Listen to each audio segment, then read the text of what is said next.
In 1945, Soviet soldiers opened a palace and found nothing but dust where the most valuable art ever made should have been. That moment when the Red Army swept through East Prussia and reached Catherine Palace wasn't a discovery, it was a theft scene. But here's what makes this different from a simple heist. Nobody could agree on who stole it, when it disappeared, or whether it even still existed. And that ambiguity cost Moscow decades of resources, diplomatic capital, and credibility. All because one decision made under total fog set off a chain reaction that's never been solved.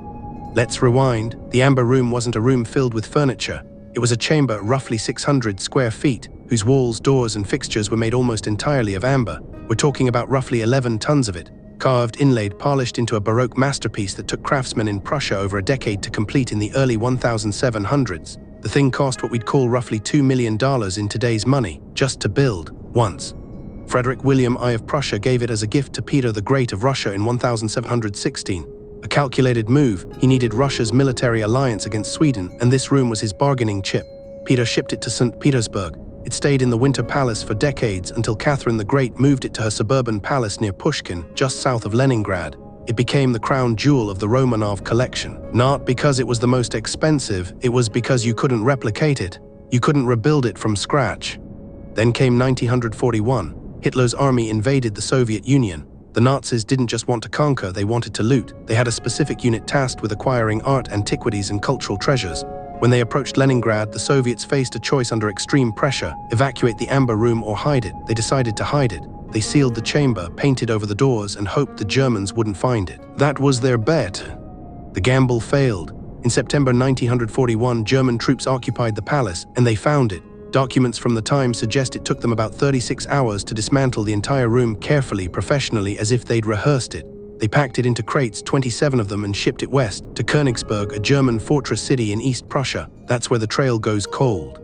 The Nazis stored it in Königsberg Castle, the seat of power in East Prussia.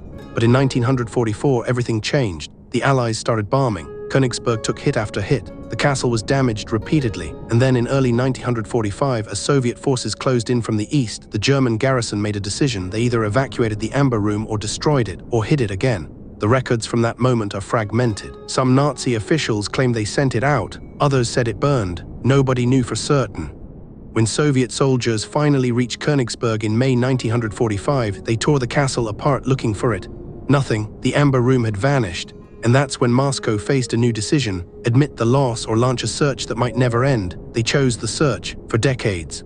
The Soviet government spent millions on recovery operations. They dredged rivers, they excavated bunkers, they interviewed every surviving German officer they could find. Every lead went nowhere. Some theories emerged. It was on a ship that sank in the Baltic.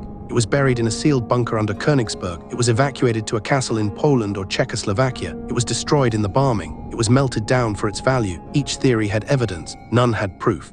The Soviets made another strategic choice. They decided to rebuild it.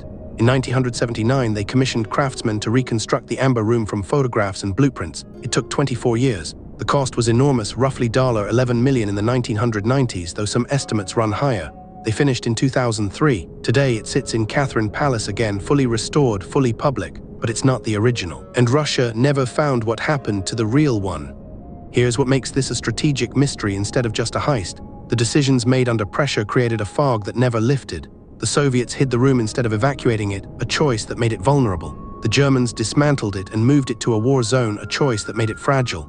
The Nazi officers who knew what happened either died in combat, were executed after the war, or took their knowledge to their graves. No single person could have answered the question, even if they'd wanted to. Declassified documents from the 1990s suggest the most likely scenario. The Amber Room was crated and prepared for evacuation by German officers in early 1945. But that evacuation convoy was either bombed by the Allies or captured by the Soviets before it reached a safe destination. Some evidence points to a specific ship, the Wilhelm Gustloff, which sank in the Baltic in January 1945, with thousands of German refugees and possibly German treasures aboard. But the wreck has never been fully excavated, and even if it had been, there's no guarantee the Amber Room was on it. The cost of this mystery compounds across decades. Russia spent money rebuilding what it couldn't recover.